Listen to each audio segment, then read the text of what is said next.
chaque semaine, mesdames et messieurs, avoir un plateau genré. Et bien aujourd'hui, je suis avec Eric Chikuma de Zoom-Eco. Bonjour Eric. Bonjour Paulette. Le plaisir est renouvelé de vous revoir, en tout cas encore cette semaine, parce qu'aujourd'hui, mesdames et messieurs, l'émission est complètement économique, parce que nous suivons vos remarques, vos suggestions. Nous avons dit que nous sommes trop politiques, trop de politique. Et bien aujourd'hui, nous tournons vraiment vers l'économie. Donc je suis avec des spécialistes dans le domaine de l'économie. Eric Chikuma a son journal en ligne Zoom-Eco, donc tapez Zoom-Eco sur internet et bien vous allez trouver des belles articles sur l'économie congolaise et pourquoi pas internationale. Je suis avec Israël Moutala, journaliste indépendant, un fin limier dans le secteur économique. Bonjour Israël Moutala. Bonjour madame. Je sais que l'économie, en tout cas nous serons émergents d'ici là, nous allons en parler. En tout cas nous souhaitons tous ce vœu-là. Et je vais terminer par une intelligence que j'apprécie énormément parce qu'entre nous les femmes, on nous dit souvent qu'on ne se fait pas de compliments, mais nous, dans Journalistes en Action, nous avons cassé ce mythe. Entre nous les femmes, en tout cas, on se félicite. Et bien voilà, aujourd'hui, je suis avec Élisée Odia de Congo Web Télévision. Il n'est plus à présenter. En tout cas, elle a son émission Un homme, un concept qui passe chaque dimanche à 22h. 21h20. 21h20. Merci de la précision. Voilà, aujourd'hui, mesdames et messieurs, nous allons vraiment mettre l'accent sur l'économie. Nous allons parler de l'émergence, mais nous allons quand même débuter par l'actualité. Aujourd'hui, on a senti un branle-bas dans la ville. Qu'est-ce que se passe à la BIAC, Eric Chikuma? Tout le monde aujourd'hui s'est réveillé, tout le monde se précipite vers la BIAC. Qu'est-ce que se passe à la BIAC? En fait, merci beaucoup Paulette pour la question. Je pense qu'à la BIAC, il se passe un sérieux problème puisque la banque connaît des sérieuses difficultés de financement et de fonctionnement. Et au niveau de la Banque centrale, qui est l'autorité régulatrice de banques commerciales en République démocratique du Congo, des mesures ont été prises pour protéger l'épargne publique et puis prendre des mesures pour viabiliser davantage cette banque. Et je pense que dernièrement, la Troïka stratégique s'est réunie le lundi et la question a été abordée et le gouvernement a encouragé la Banque centrale à prendre ces mesures. Et je pense que à donner un peu du... Justement, et je pense que parmi les injonctions... à la BIAC, c'est ça? Ça fait partie. Okay. Parmi les injonctions qui ont été données à la par la Banque centrale à la BIAC, je pense qu'il y a eu changement du comité directeur. Vous avez appris que Michel Losembe est parti, il a été remplacé par une autre équipe de Fils Maison et cette équipe a été investie des missions pour exécuter un certain nombre de mesures qui ont été prises par la Banque centrale. Je pense que les gens à ces niveaux, au niveau de la banque, de la BIAC, les choses sont à ces niveaux-là et il y a eu plus de peur que de mal au niveau de la population ou ceux qui ont des comptes bancaires logés au niveau de la BIAC et les gens se précipitent pour aller récupérer leur argent. Donc je pense qu'on en est là. Israël Moutala, peut-on encore avoir confiance aux banques? Parce qu'aujourd'hui, ça réveille de vieux démons. Hein. Les gens reparlent de la thésaurisation. Il vaut mieux qu'ils gardent son argent à la maison. Voilà, après quelques années, on nous avait vanté les banques congolaises. Et bien voilà, encore presque un aveu d'échec avec les banques congolaises. Non, il ne s'agit pas d'un aveu d'échec, en tout cas pour l'instant. Je rappelle que la BIAC est un maillon dans une chaîne de plusieurs banques. Ça veut dire qu'il y a à peu près une vingtaine de banques. Il y en a une quinzaine qui fonctionnent plus ou moins bien. Il y a deux qui sont en difficulté. La BIAC aujourd'hui et hier c'était la FIBank. Voilà deux banques qui ont de problèmes, mais ça ne veut pas dire que tout le système bancaire est ébranlé. Donc il faut d'abord quand même calmer les choses et dire que, et même pour la FIBank, que ce soit pour la BIAC, des mesures sont en train d'être prises pour que ces banques-là ne fassent pas faillite et qu'il n'y ait pas un effet contagion, un effet qui va dissoudre la confiance justement de la population envers le système bancaire. D'une manière générale, nous avons un système bancaire qui n'est pas encore totalement développé, mais qui est quand même assez plus ou moins solide en ce moment pour qu'il soit justement contaminé par une banque qui serait malade. Donc aujourd'hui, la Banque centrale a les moyens d'agir. C'est ça d'ailleurs son rôle. Son rôle, c'est de venir aussi en aide à des banques qui sont en difficulté parce que la Banque centrale du Congo est ce qu'on appelle, elle prête en dernier ressort quand une banque est en difficulté. Et donc, elle va user de ce mécanisme-là, elle va faire respirer des règles macro, des normes prudentielles qu'elle avait édictées, tout ça. Donc, elle a beaucoup d'instruments pour calmer cette panique qui s'observe. Mais j'aimerais dire ici qu'on n'a pas d'autre alternative que de faire confiance aux banques. Parce que les banques sont là justement pour collecter l'épargne et justement, avec cette épargne, financer l'économie sous forme de crédit. Et donc, l'intermédiation bancaire est utile à la prospérité, est utile à la croissance. Et donc, on ne peut pas encourager la thésaurisation. Et donc, le cas de la BIAC, que ce soit le cas de la FIBAN qui sont en difficulté, je l'espère, momentanée ou passagère, ne doit pas mener à une extrapolation et qui a tendance à considérer que toutes les banques sont mauvaises. Et donc, pour terminer, et je m'aurais dire que le total bilantaire de toutes les banques, c'est à peu près 4 milliards de dollars. Et donc, sur les 4 milliards de dollars, la BIAC et la FIBAN représentent à peine le 1/10, donc 400 millions à peu près. Et donc, je pense que les autres banques sont en bonne santé, donc il n'y a pas lieu de paniquer autre mesure. Élisée, vous êtes journaliste de terrain, je sais que vous revenez de la BIAC. Est-ce que la BIAC n'était pas une des banques partenaires par rapport à la bancarisation? Est-ce que les gens qui ont leur compte par rapport à la bancarisation, qu'est-ce qui va se passer? On a vanté la réussite de la bancarisation, mais non, les gens accourent pour aller retirer l'argent, et les gens qui sont payés par la BIAC, qu'est-ce qui va se passer? J'ai été toujours sceptique par rapport à la bancarisation, parce que qu'est-ce qui s'est passé au niveau de la bancarisation? Les gens ne gardaient pas leur argent en banque.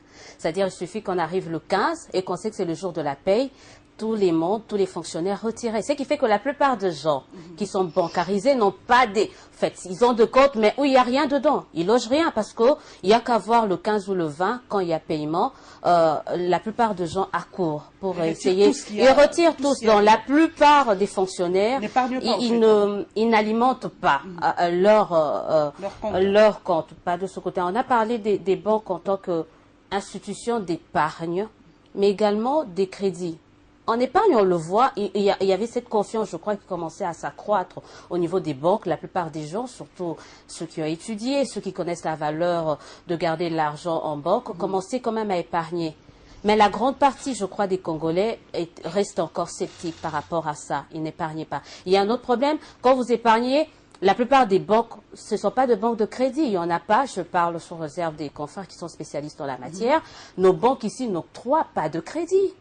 La plupart des banques qui sont là pour prendre l'argent des Congolais ou l'argent des clients, mais vient le moment où il faut, par exemple, soutenir les actions, soutenir les initiatives de clients. Là, tout le monde vous dira que c'est un véritable casse-tête. Beaucoup trop de conditions, beaucoup trop de tracasseries, je voulais dire comme ça. Ce qui fait qu'on a juste ici, parmi les vingtaines de banques qu'on a citées, il n'y a pas de banque de crédit. Alors, à cette étape de choses, moi, je me dis que c'est difficile de soutenir le développement, l'économie d'un pays, quand on a des banques qui ont du mal à octroyer des crédits. Eric Tchikouma, c'est vrai, les banques ici n'octroient difficilement des crédits. Alors, comment soutenir les petites et moyennes entreprises? Comment être émergent? Parce que nous allons y aller quand vous ne soutenez pas vos clients, en fait, par rapport au crédit. Oui, ça dépend de la vision ou des missions qui sont assignées à une banque commerciale ou à une autre. Donc, il y a des banques de crédit qui existent, banques de crédit, à proprement parler, qui sont là pour accorder de crédit à ceux qui veulent. Par exemple, dans une banque commerciale, si vous êtes cliente et que vous estimez qu'il faut solliciter un crédit, vous devez remplir des conditions, puisque la banque n'accorde pas de crédit pour le beaux yeux de ses clients. Donc, vous devez répondre à un certain nombre de critères. Et si vous répondez à ces critères, la banque sera en mesure de vous donner. Est-ce que vous serez en mesure de lui rembourser de l'argent? Est-ce qu'il y a des garanties? Tout ça, ce sont parmi de paramètres dont la banque commerciale tient compte afin d'octroyer un crédit à un particulier. Et puis, j'aimerais préciser que, ajouter un élément en fonction de ce que Élisée a dit tout à l'heure, le taux de bancarisation en RDC est avoisine le 16% à ce jour. Mais ceux qui bancarisent, disons, la bancarisation en question ne concerne que ceux qui payent ou ceux qui déposent leur salaire de fonctionnaire, généralement. Ce n'est pas tout le monde.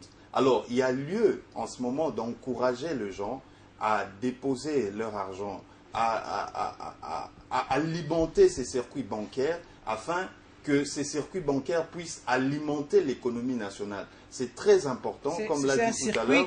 C'est un circuit. Si nous voulons le développement de notre pays, les secteurs bancaires. Mais les gens se disent, c'est vrai que nous mettons, mais eux nous ne rendent pas l'ascenseur. Trop de critères,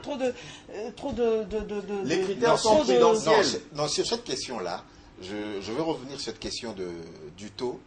Qu'on appelle le taux débiteur, ça veut dire le taux auquel les banques prêtent, qu'on trouve prohibitif, qu'on trouve usuraire, parce qu'il se situe autour de 16 à 18%, donc la moyenne autour de 16%. Ça veut dire que quand vous prenez un crédit et que vous remplissez les conditions, vous allez les rembourser avec un taux de 16% ou 18%, ce qui est extrêmement énorme par rapport au pouvoir d'achat congolais. Voilà, alors, mais ça c'est un autre problème. Mais d'abord, pour revenir à ce qu'Élisée a dit tout à l'heure, nous avons des banques de crédit ici justement, mais il faut remplir les conditions pour avoir le crédit. Quelle banque par exemple? Toutes les banques. Peut-être les Congolais ne savent pas ou les Guinéens ne savent pas que cette banque est spécifiquement une banque. Toutes les banques, à l'exception peut-être de la City, qui est une banque de corporate, qui est une banque BCDC. Mais BCDC aussi maintenant a ouvert, je crois, maintenant de comptes de particuliers et voilà. Mais surtout la City, qui c'était peut-être Standard Bank. Et la Standard Bank, qui était un peu focalisée sur les grandes entreprises et tout ça, qui était sur un autre créneau. Et aussi la BCDC. Mais toutes les banques, plus ou moins, arrivent maintenant à donner du crédit, soit aux particuliers, soit aux entreprises. Mais ce sont les conditions qui sont difficiles. Quelles conditions? Alors, pratiquement, nous parlons à cette population. Donnez-nous peut-être deux conditions. Les conditions, ça veut dire que c'est d'abord difficile. Ce sont les garanties. Ça veut dire que... Qu'est-ce que vous devez avoir? Quoi, une maison, vous devez avoir une parcelle, vous devez avoir une voiture, vous devez avoir un boulot. Il faut d'abord que... tout dépend d'abord de quel type de crédit vous sollicitez. Un crédit pour la consommation ou un crédit pour investir. Et quand vous voulez investir, est-ce que justement votre projet est-il viable? Projet bancable, comment dire? Ou est-il viable? Est-ce que la rentabilité est-elle correcte? Tout ça. Est-ce que en cas de non-rentabilité, est-ce que vous avez justement les hypothèques ou les gages, les sûretés qu'on appelle, pour venir en soutien à cela? Il y a toute cette problématique. Et il faut savoir qu'il y a aussi d'importantes charges d'exploitation. Dans la plupart de banques, on a besoin de carburant. Pour se déployer à l'intérieur du pays, il n'y a pas de courant, il y a tout ça. Les charges sont importantes, ce qui fait que pour qu'un crédit soit rentable, il faut que le taux débiteur soit un peu élevé. Alors, il y a le débat entre le taux que donne la Banque centrale, qui est le taux de 2%, le taux directeur que la banque prête, et voilà, eux ils sont à 16%. Mais sauf qu'à la Banque centrale, c'est en francs congolais et que le crédit, on l'octroie en dollars. Ce qui fait que le taux directeur de la Banque centrale, qui doit amener justement à la baisse du taux débiteur de banque commerciale, n'a presque pas d'influence parce que c'est en francs congolais. Or, la plupart de dépôts sont en dollars américains. Et voilà, c'est à peu près 86% pour être précis sur le chiffre. Mais, comme on l'a dit encore, il y a une importante donnée, c'est la dollarisation de l'économie congolaise, qui fait que l'influence de la Banque centrale du Congo en tant qu'organe de régulation des marchés financiers est moindre. Elle se fait sentir, mais elle est moindre. Mais pour revenir à ce que Elisa avait dit tout à l'heure, que les fonctionnaires retirent aussitôt tout ce qu'ils ont mis. C'est d'accord, parce que ça tient d'abord à la modicité de leur salaire, mais Macassa le tiennent. Mais les banques sont rémunérées. Ça veut dire que le fait qu'il y ait quand même de mouvements, il y a des agios, ils perçoivent certains frais, ce qui fait que c'est toujours bon. Mais il y aura un moment où, quand les gens auront un revenu plus important, ils vont différer une partie de leur revenu en termes de consommation, et c'est ce qui va construire l'épargne. Mais les banques, c'est un maillon important pour financer l'économie. Dans l'émergence d'un pays. Voilà, nous allons entrer maintenant, vraiment, parce que... Vous voulez rebondir? Non, juste rebondir, parce que j'aimerais qu'on puisse dire, dans le cadre, parlons peut-être, on aura peut-être à le dire, mais je crois qu'on est en train de faire les frais de cette économie à l'échelle internationale qui est aussi en train de vaciller, il faut qu'on se le dise. Ça ne nous garantit pas. Et pour revenir, peut-être on parlera de ça quand on abordera le sujet de l'émergence, pour dire qu'il ne faut pas qu'on se leurre. Les banques aujourd'hui ne rassurent pas. Et d'ailleurs, ils n'ont jamais rassuré les Congolais depuis. Même si on peut dire, oui, on a essayé de booster les choses en bancarisant la paye des fonctionnaires, mais on a vu que ça ne tient pas. C'est vrai qu'on peut dire que quand il y a ce mouvement, c'est flou, ou ces mouvements, quand on vient retirer, mais je crois que les banques, pour mieux fonctionner, c'est toujours mieux quand il y a de l'épargne et qu'il y a l'argent qui reste là, au lieu de se contenter de différents... je vous en prie. Je me dis par exemple que ça, Je par donne juste rapport à un ça. chiffre Par rapport à ça. C'est vrai que c'est beaucoup, mais je crois que s'il y avait des fonctionnaires qui avaient de plus en plus confiance en des banques et qui gardaient leur argent pour que cet argent puisse ensuite servir dans les circuits, ça allait être mieux que se contenter On est passé d'un taux de bancarisation il y a 10 ans qui était inférieur à 2%. Et aujourd'hui, nous allons bientôt atteindre 20%. C'est-à-dire qu'il y a une évolution. Ça veut dire qu'il y a de plus en plus de Congolais qui déposent leur argent. Je me méfie trop des chiffres. Surtout au Congo, on nous dit taux de croissance 7,7.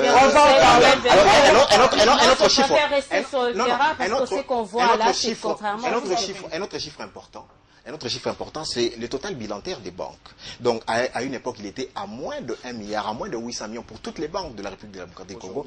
Aujourd'hui, nous sommes à peu près à 4 milliards, je crois, du total bilantaire de banques, ce qui représente à peu près 10% du PIB qui est de 40 milliards. Ça montre qu'il y a une évolution et des dépôts et de montants brassés par les banques. Ça veut dire qu'il y a une évolution. Pour le bénéfice de qui? Parce que la population, elle ne ressent pas. C'est bien beau de nous brandir les chiffres. Il y a une évolution, mais on ne le voit pas, on ne le constate pas. Mais je crois que le premier bénéficiaire de cette évolution devrait être cette population. Je crois d'ailleurs, s'il y a évolution, il y avait, on devrait ressentir cela dans le chef de la population, mais on ne le voit pas. Et aujourd'hui, avec ce qui se passe à la BIAC, rassurez-vous, il ne faut pas qu'on se leurre, même si on se dit on doit continuer, ça ne fera qu'amoindrir la confiance, le peu de confiance d'ailleurs qui restait dans le chef des Congolais à faire encore dans des banques, parce qu'avec cette situation, il ne faut pas faire peur. Madame, j'aimerais préciser une chose. La banque centrale, elle est comme le gendarme qui veille à la bonne santé de banques commerciales à travers la RDC. Imaginez-vous, toute la masse financière qui circule dans les banques est contrôlée chaque jour par la banque centrale, qui est la banque des banques. Ça, il faut que nos téléspectateurs le sachent. Alors, il est très important que la banque centrale régule l'activité de toutes les banques. Elle surveille banque par banque quel mouvement a été fait, ceci ou cela. Elle contrôle au quotidien. Ce qui fait que si une banque est en difficulté, comme la BIAC, la banque centrale a une procédure qu'elle suit. Elle commence par les injonctions, elle avance, elle dit, jusqu'à neutraliser l'équipe et mettre même la banque commerciale sous tutelle de la banque centrale. C'est-à-dire, c'est la Banque centrale qui désigne des administrateurs qui vont... Un processus qui ne rassure pas le marché. Non, ça rassure. Ça ne rassure pas. On est à 96. On est à 96 au niveau de dollars. Ça ne rassure pas. On voit cet afflux de gens en train de recevoir. Ça ne rassure ni les marchés, ni les gens, ni la population. Au cas où la banque arrivait vraiment à un niveau où elle ne peut plus, la Banque centrale sait comment s'organiser pour liquider la banque et rembourser le crédit à tout le client de la banque. Le grec plainte sur nous. Juste un petit commentaire. On a vu que les pays, par exemple l'Irlande, avaient connu une forte crise bancaire. Et justement, il y a eu des mesures drastiques qui ont été prises par le gouvernement et par la Banque centrale de ces pays là-bas. Ils ont rétabli la situation. Donc ça veut dire ici... Pour revenir à Élysée, ça veut dire que c'est ça le problème. Le paysage bancaire, il peut y avoir une banque qui tombe malade, et alors il y a une cure qui doit lui être administrée, et cette cure lui sera administrée par la Banque centrale du Congo. A-t-elle les moyens de le faire? Oui, elle a les moyens de le faire. Donc aujourd'hui, pour dire par exemple que le système bancaire ne profite pas au Congolais, si, c'est-à-dire qu'il n'a qu'à voir l'évolution du crédit octroyé. Les crédits, c'est vrai, c'est difficile, les conditions sont difficiles, mais il y a une évolution. Quand vous regardez tout ce qu'il y a eu comme crédit à l'économie congolaise, il y a une évolution depuis quelques années. Chaque année qui passe, on atteint un peu de montant plus important. La télé, c'est le temps, vraiment, mes chers confrères.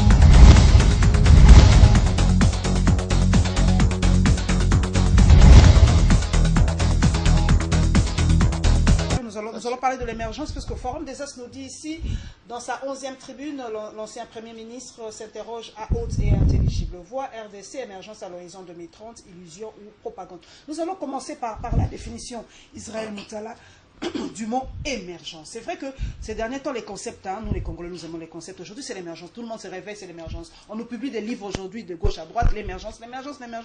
C'est quoi l'émergence? En français facile, expliquer à cette population, l'émergence, c'est quoi?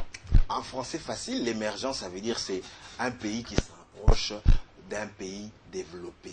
Ça veut dire qu'il fait qu'en sorte qu'elle a une croissance forte ça veut dire elle multiplie rapidement sa richesse, et cette richesse, elle la distribue à sa population en termes de bien-être, éducation, logement, santé, infrastructure. Voilà un peu en face facile, c'est se rapprocher des pays développés que la plupart des Congolais envient, rêvent d'y vivre comme la France, les États-Unis, la Corée du Sud, le Japon, bref, c'est des pays développés. Un pays émergent, c'est un pays qui se rapproche. C'est la dernière étape avant d'être développé. Alors, mais pour leur donner un chiffre, parce que maintenant j'aimerais prendre un critère quantitatif. C'est-à-dire qu'on regarde par rapport aux revenus par habitant. Ça veut dire que pour être un pays émergent, il faut avoir un revenu qui est entre 4 100 $ et 12 700 $. Bon, on est en essai, on en est où? Voilà la chez grande nous, question. on en est où? Alors je schématise. Donc, pays développés. États-Unis, France, Suisse, Canada et tout ça. Allemagne, ils ont un revenu par tête d'habitant par an de 12 000, de plus de 12 000 $. Pays développés. Au-delà de 12 000 $ de revenus par tête d'habitant par an. Pays émergents, entre 4 000 et 12 000. Quand vous avez un revenu qui est entre 4 000 et 12 000, vous êtes émergent. Vous êtes émergent. Pays pauvres, quand vous avez un revenu qui est compris entre 1 000 $ et 4 000 $. Ça, c'est pauvre. Pays pauvre. Pays à revenu faible. Comme on le dit, ça veut dire un pays que Mouzito a appelé pays sous-pauvre. Parce que pour être pauvre, il faut avoir un revenu par tête d'habitant par an au-delà de 1 000 $. En dessous de 1 000 $, on est un pays que Mouzito a appelé sous-pauvre. C'est la RDC, nous sommes là-dedans. On est sous-pauvre. Ça veut dire que maintenant, vous voyez maintenant l'étape que dans il y a des pays qu'on appelle à revenu faible, à revenu moyen, à revenu moyen supérieur, à revenu élevé. Donc les pays développés ont un revenu élevé, les pays émergents ont un revenu moyen supérieur, les pays pauvres ont un revenu moyen, les pays sous-pauvres ont un revenu faible, inférieur. Voilà, faible. Donc voilà, en termes de revenus. Alors, comment est-ce qu'on calcule le revenu par tête d'habitant par an? On prend le PIB, on le divise par le nombre de la population. Donc ça veut dire que nous sommes 80 millions de Congolais. On prend 40 milliards de PIB. On prend le chiffre de l'année passée ou cette année, 40 milliards de PIB. On divise par 80 millions de Congolais. Ça nous donne à peu près 500 $ de revenus par tête d'habitant par an. Ça veut dire que chez nous, c'est 500 $. 500 $. Ok. 500 $. Alors, mais là, il faut nuancer une chose. Sur la population, les chiffres varient. Parce qu'à la primature, on va vous donner le chiffre de 650 $ de revenus par tête d'habitant. Parce que eux, je pense qu'ils ont pris le calcul de la population en termes de 40 milliards divisé par 70 millions d'habitants. Donc, vous tuez les Congolais pour monter les chiffres. C'est des chiffres maintenant, alors c'est une guerre de chiffres. Ah, vraiment, c'est une guerre des chiffres. Alors, il y a des gens. Élysée a raison de ne pas croire aux chiffres. C'est vraiment une guerre des chiffres. Il y a une donnée importante. On utilise des chiffres à leur guise, surtout les autorités. Je vous en prie. C'est la seule hypothèque sur la guerre de chiffres. Ça veut dire que, qu'est-ce qu'on utilise comme critère en termes de population? On prend le chiffre de 70 millions ou de 80 millions. Alors, mais parce qu'il y a une différence là-dessus. Dans tous les cas, nous sommes un pays sous-pauvre. Sous-pauvre, parce que nous avons toujours un revenu en deçà de 1 000 $. Alors, dans ce cas-ci, il faut d'abord arriver à l'étape de pays à revenu intermédiaire, et puis à revenu moyen supérieur, et c'est ça pour atteindre l'émergence, c'est-à-dire c'est le revenu intermédiaire. Alors, comment on quitte d'un revenu par tête d'habitant de 500 $ ou de 650 $ selon la primature, selon Mouzito, pour atteindre un revenu d'au moins 4 000 $ d'ici 2030? C'est ça la question de l'émergence. C'est la grande question. Élisée, c'est vrai que vous n'y croyez pas aux chiffres. Déjà, là, on n'y comprend pas très bien. Sommes-nous 70 millions, sommes-nous 80 millions? Ben, ça joue sur les chiffres. Il faut 650 et moi, je crois que c'est quelque chose monté de toutes pièces par les politiciens pour essayer de distraire la population.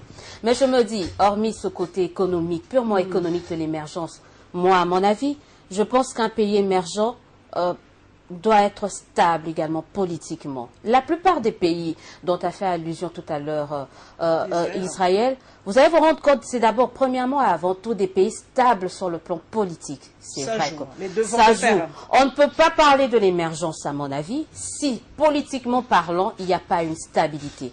On ne peut pas parler du cadre macroéconomique. Bon, permettez-moi, c'est les termes avec Mouzito, c'était PPTE, initiative PPTE. On a eu droit à ça. On a eu droit qu'à ça, initiative PPTE, l'atteinte de l'initiative. Maintenant, là, avec Matata, c'est la stabilité du cadre macroéconomique. Mais on a tendance à oublier le côté politique qui, si elle n'arrive pas à se stabiliser, on pourra tout dire, brandir tous les chiffres, mais on finit par être rattrapé. La preuve, aujourd'hui, on nous disait qu'il fallait, on visait la croissance à 2 chiffres, mais à cause, certainement, des effets de choc exogènes, certainement, mais à cause également de cette instabilité. La RDC, il ne faut pas qu'on se leurre, ne rassure plus, ne rassure pas, et a du mal à rassurer, si on peut dire. C'est pas être pessimiste, je crois que c'est être réaliste. Tant qu'on ne va pas travailler sur la stabilité politique du pays, c'est-à-dire assurer, par exemple, je peux me dire, permettez-moi d'ajouter un peu de politique dans ce débat purement économique, mais je trouve que c'est important. Donc, on ne peut pas assurer la consolidation de la culture démocratique du pays. Qu'on ne parle même pas de l'émergence, je suis désolée. Soyons clairs. Qu'on ne parle même pas de l'émergence du pays. Je crois que c'est mettre le charrue avant le bœuf. Parlons d'abord, on veut être émergent, ok, on commence par des principes, d'abord sur le plan politique, sur le plan sécuritaire. La plupart de ces pays aujourd'hui, c'est vrai qu'on va vous dire, il y a les Daesh, il y a ceci, il y a le terrorisme, mais ce sont les gens qui sont formés en amont, il y a cette réactivité quand ils sont attaqués, vous sentez qu'il y a cette promptitude dans la réaction pour essayer de sécuriser leur population. Ce n'est pas encore ici, ça ne veut pas dire que les FARDC ne font rien, mais on a ces sérieux problèmes-là.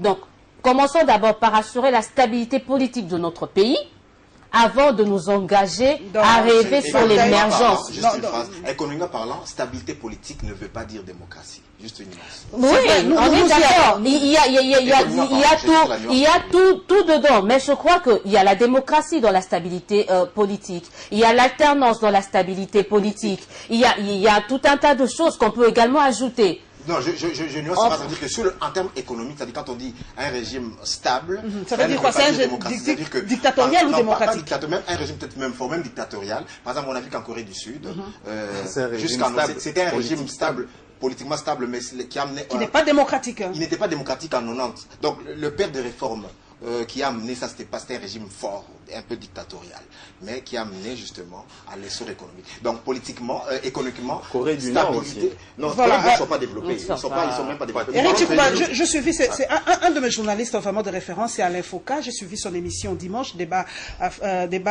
africain. C'était d'ailleurs sur l'émergence. On va faire la similitude, hein, parce qu'à un moment, on a dit que les pays africains étaient émergents à un moment, quand nous avons eu des systèmes forts dans les années 70-80, quand nous avons un parti unique, nous étions émergents à peu près, mais le terme n'existait pas à l'époque pour qu'on dise que nous sommes émergents. Nous avons des systèmes forts, mais l'économie marchait. Est-ce qu'aujourd'hui, la démocratie n'est-il pas l'épine dans l'économie africaine? Parce qu'aujourd'hui, Élisée l'a dit, la RDC ne rassure pas. Et pourtant, nous avons notre démocratie. Nous nous battons pour que cette démocratie reste. Est-ce que la démocratie n'est pas une épine dans cette émergence dont nous rêvons aujourd'hui? Je ne pense pas, madame. Je ne pense pas. Pourquoi? Parce que, avant tout, avant la politique, c'est l'économie. Les deux vont de pair. Qui est ascendant sur l'autre, mais les deux vont de pair. C'est l'économie qui sous-tend la politique. Parce que si vous n'avez pas le moyen de votre politique, vous ne la ferez pas. C'est clair. Alors, comment vous pouvez construire un pays, comment vous pouvez avoir une vision de construire un pays émergent à l'horizon 2030 sans pour autant avoir de moyens? Donc, l'économie, elle est très importante, à n'est rien à voir avec la démocratie, puisque la démocratie, c'est un système, nous sommes là, nous sommes démocrates, nous avons notre système politique. Donc, la démocratie n'influence. Par contre, elle doit encourager, elle doit motiver nos points de vue, nos positions pour avancer. Alors, par rapport à l'émergence, j'aimerais bien placer un mot. Mouzito a dit quelque chose d'important. Illusion ou propagande? C'est ça, on se pose la question. Est-ce que moi, je dirais même que c'est une illusion propagandiste de nous dire que en 2030, nous aurons le Congo, la RDC sera un pays émergent. Parce que nous regardons les chiffres. Les chiffres ne trompent pas. Et à lire la tribune de Mouzito, j'ai vu que les chiffres qu'il a exploités sont les chiffres officiels. Ce sont les chiffres qui sont mis à la disposition de tout le monde. Donc, en Chine, les gens peuvent exploiter les chiffres du Congo. Les investisseurs du monde entier se réfèrent à ces chiffres qui sont mis en place, qui sont mis à la place publique par le gouvernement. Donc, ce n'est pas de chiffres que les uns ont fabriqués pour dire ou faire leur analyse entre guillemets politique. Chacun n'invente pas ses chiffres, comme l'a dit Élisée, ou chacun tire les chiffres de son côté pour dire que ces chiffres ne sont pas inventés, ces chiffres, ils ne sont que commentés. Alors, pourquoi nous n'atteindrons pas l'émergence? Pourquoi? Quand vous regardez ces chiffres, comment atteindre l'émergence en 2030, d'ici 15 ans, avec une population qui continue à croître avec un taux de 3,5% l'an? En 2040, en 2030, nous serons combien? Entre-temps, est-ce que les finances, l'économie, les infrastructures du pays vont suivre? C'est ça le problème. Pour couvrir le besoin qui vont continuer à s'accroître jusqu'en 2015, en 2030, d'ici 15 ans. C'est difficile. C'est pourquoi moi je dis, pour une vision de l'émergence de la RDC à l'horizon 2030, il faut un plan. Et ce plan qui définit une vision, qui définit mais nous avons tout un ministère. C'est pour ça, non, le ministère du plan. Une vision et surtout faire ce qu'on appelle une planification. Dans la planification, on dit, voilà, nous allons mener un certain nombre d'actions dans une telle période et ces actions vont aboutir à des résultats X et nous avons des indicateurs objectivement vérifiables pour certifier que voilà, à telle période, nous avons atteint tel résultat. Mais nous, on ne le fait pas, nous, on ne vérifie rien. Nous, on avance à vue, on navigue à vue, comme on dit. Qui peut vérifier que nous sommes à tel niveau, à tel niveau? C'est très dangereux. C'est très dangereux que l'on navigue à vue, mais il est important. C'est vrai, Matata a dit émergence 2030. Je me souviens même, je l'ai dit l'autre fois sur ces plateaux, en 2012, c'était le 12 mai, le jour où il a sollicité l'investiture de son gouvernement, il a dit qu'en 2016, la RDC sera un pays à revenu intermédiaire. Nous y sommes. Sommes-nous un pays à revenu intermédiaire? Nous sommes à $500. Avec des banques en faillite. Oh là là. Rien à voir. Mais nous sommes à $500. $500 représente quoi? Il nous faut encore 4 fois d'efforts pour atteindre ne fût-ce que le minimum des $1000. Donc, disons, deux fois pour atteindre le minimum des $1000. Donc, c'est pour dire que c'est une illusion de dire aux Congolais qu'en 2030, nous serons pays émergents. Cependant, c'est bien que ces débats soient lancés sur la place publique. C'est bien, Mouzito fait des tribunes, Matata sort des livres pour contre-attaquer ou pas, je ne sais pas. Le débat doit être public. Les Congolais doivent se parler en face. Les Congolais doivent se mettre d'accord sur un plan pour le développement de notre pays. C'est possible, moi je soutiens même la troisième voie qui se dégage entre ceux qui soutiennent la tribune de Matata, ceux qui soutiennent le livre ou la vision de Matata, pour dire que à l'horizon 2030, il est possible que la RDC devienne un pays à revenu intermédiaire, si et seulement si nous y travaillons sérieusement. Nous prenons des mesures. Tout est question de volonté et de planification surtout. Une planification qui tienne compte des avis des uns et des autres pour trouver un juste milieu qui puisse permettre à la République démocratique du Congo de devenir un pays à revenu intermédiaire. Une question simple, Israël. C'est vrai que vous allez répondre. Une question simple. Est-ce que l'émergence se décrète-t-elle? Non, l'émergence ne peut jamais se décréter. L'émergence doit être pensée, doit être voulue. Il faut payer le... C'est comme une classe moyenne, ça ne se décrète pas. Il faut travailler pour faire des réformes courageuses. y arriver. Il faut faire des réformes courageuses. Et vous voyez par exemple que le gouvernement met plus de 8 ans pour faire aboutir la réforme des entreprises publiques.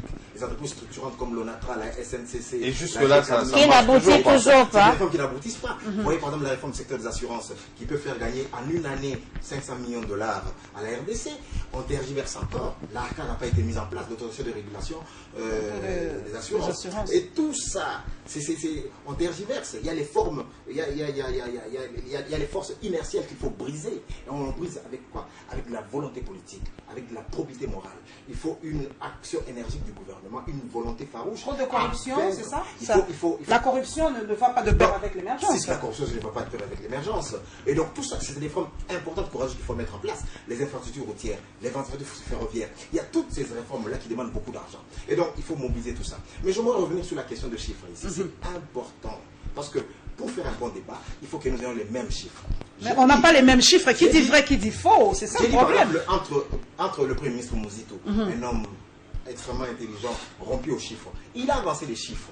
Mais vous avez vu, il a donné la source de ces chiffres. C'était statistique mondiale, www.com, statistique mondiale.com. Donc le chiffre, par exemple, à la primature, on prend à partir de la Banque mondiale, qui classifie le pays en termes de revenus. Mais vous allez voir, par exemple, ici, sur le chiffre du Premier ministre Muzito, que être émergent ou pays développé, les revenus sont beaucoup plus importants que ceux qui sont avancés par la Banque mondiale. Donc voilà pourquoi je demande qu'il y ait conciliation, qu'ils aient les mêmes repères. Que quand on parle de pays intermédiaires, pays à revenus faibles, pays à revenus élevés, on a les mêmes repères quantitatifs. Ça, c'est important. Et sur la question, je dis que les chiffres ne sont pas faux, mais sur la question de la population, c'est une estimation. Mais on ne peut pas vivre. Donc, nous sommes incapables d'avoir. Ça viendra quand ça? Même le chiffre de 3,5 de taux démographique, on se base sur le recensement. On projette. De 84. Donc, c'est une projection. Donc, il faut attendre un recensement pour avoir la population exacte de la RDC. Et donc, tout ça fait quoi? Fait que si on ne peut pas bien quantifier la population, on risque de se tromper dans les projections. Parce que si nous partons alors arrêtez de faire des projections. Non, c'est toujours bon de faire des projections parce que nous avons des estimes. Mais sur les estimes, justement, qui au finish. Si nous partons avec une population de 80 millions d'habitants, et que si nous avons un taux de croissance de 7,5, comme l'a dit Muzito, on aura un PIB de 120 milliards de dollars à l'horizon 2030. Et si vous prenez maintenant le taux de croissance démographique de 3,5, vous appliquez à 80 millions d'habitants, on sera à peu près à 130 millions d'habitants. Alors maintenant, quand vous prenez 120 milliards, vous divisez par 130 millions d'habitants, là maintenant nous atteignons le stade de pays pauvre. Nous quittons le pays... Et pourtant, on nous dit que nous sommes un pays potentiellement riche. On ne comprend rien là. Le vrai débat, la richesse, on est un pays potentiellement toujours extrêmement pauvre. Il faut jamais faire la différence. Donc, le problème, c'est comme l'a dit Élisée, le vrai débat, c'est le débat comment est-ce qu'on va atteindre la croissance à des chiffres. Parce qu'il n'y a qu'une croissance à des chiffres qualitative et cumulative, c'est-à-dire cumulative sur plusieurs années, sur une décennie, qui peut permettre que nous arrivions à l'émergence. Mais pour y arriver, il faut des réformes courageuses, notamment la réforme des entreprises publiques, que le gouvernement est incapable de résoudre. Là, il faut le dire. La réforme, par exemple, du secteur des assurances, la réforme, par exemple, des entreprises structurantes, leur bilan, assainir leur bilan, ou l'ouverture du capital, une loi importante pour faire du secteur privé le pilier de l'économie. Donc il y a toutes ces lois, la loi de partenariat public-privé, il y a toutes ces lois qui n'ont pas été mises en œuvre. Oui, je vais vous donner la parole.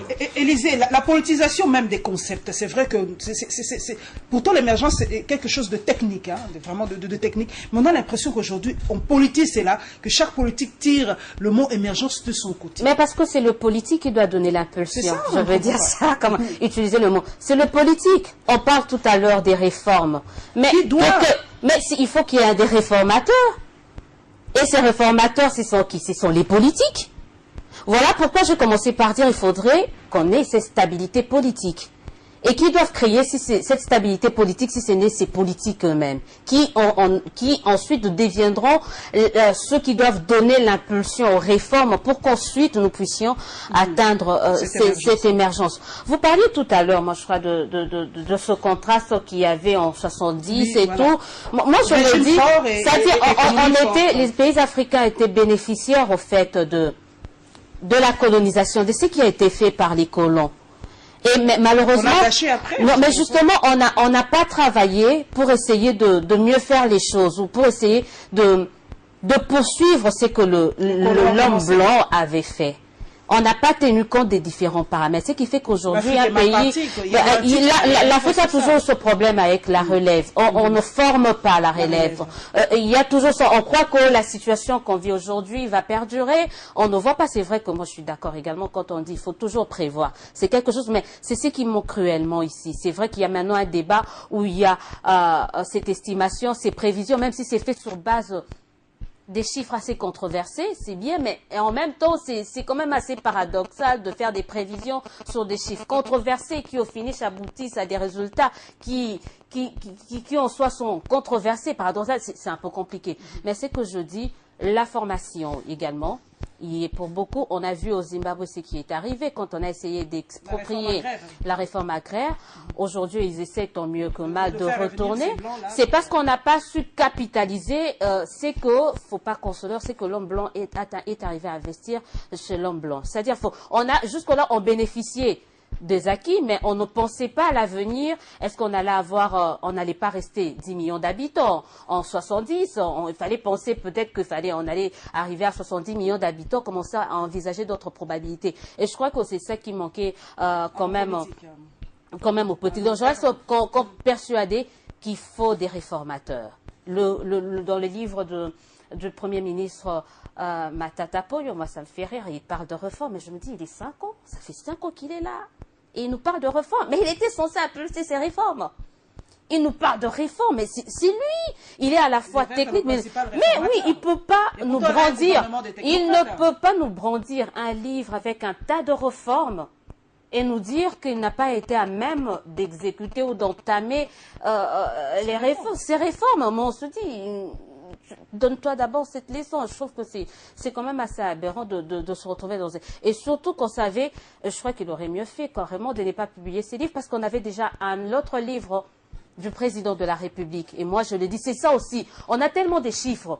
Et puis, il y a tellement des livres et des bouquins qui sortent. Et tous ces gens-là peuvent se mettre ensemble. Je suis d'accord. Tous ces gens-là, comme ils sont tellement intelligents. Ok, mettez-vous ensemble, confrontez vos données, vos idées et produisez-nous un document qui servira de feuille de route pour que cette émergence soit effective.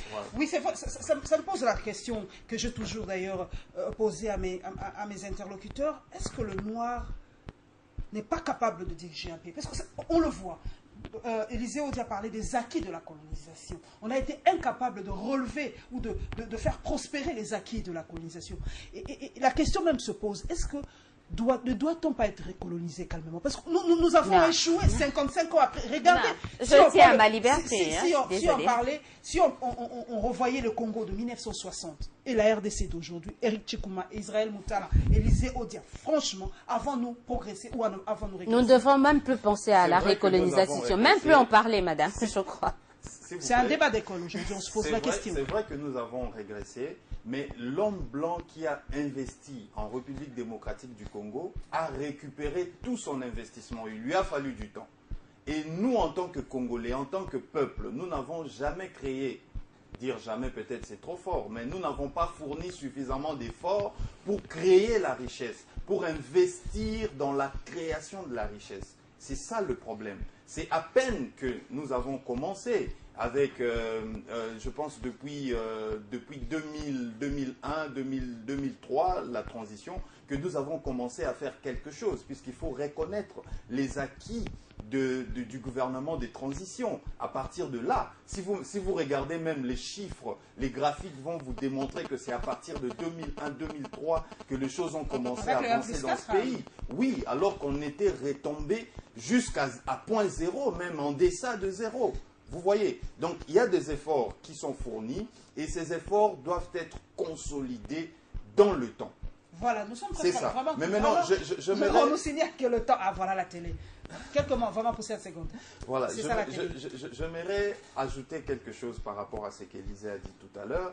Il est très important aujourd'hui que nous puissions dépassionner le débat par rapport à l'émergence. Dépolitiser l'émergence. Dépassionner et dépolitiser l'émergence. C'est vrai qu'il y a des réformateurs qui doivent mettre en application toutes ces mesures de réforme, mais les intellectuels congolais ont une responsabilité dans cette affaire. Ils doivent s'impliquer, ils doivent critiquer, apporter un plus dans le travail des uns et des autres, de sorte que nous puissions pondre un plan de développement de la République démocratique du Congo. J'insiste bien, un plan qui a une vision, qui a des objectifs à atteindre, qui a des actions à mener, qui est un plan qui est chiffré, un plan qui a des indicateurs objectivement vérifiables. C'est très important. Vraiment, nous sommes à la fin, Eric, vraiment, c'est la télé, mais vraiment le plateau de Web Presse est ouvert. C'est un sujet qui ne sera jamais fini, parce que l'émergence est jusqu'en 2030. Donc, nous aurons tout le temps d'en parler et d'en reparler. Vraiment, merci pour vos suggestions, mesdames et messieurs. Voilà, cette fois-ci, nous étions beaucoup plus économiques, mais que vous le vouliez ou pas, la politique a toujours son petit grain dedans, parce que je crois que tout est lié. Merci vraiment à vous, mes chers confrères, Eric Tchoukouma de Zoom Eco. Vous avez senti l'intelligence, hein, quand on vous dit qu'on a des compétences dans ce pays.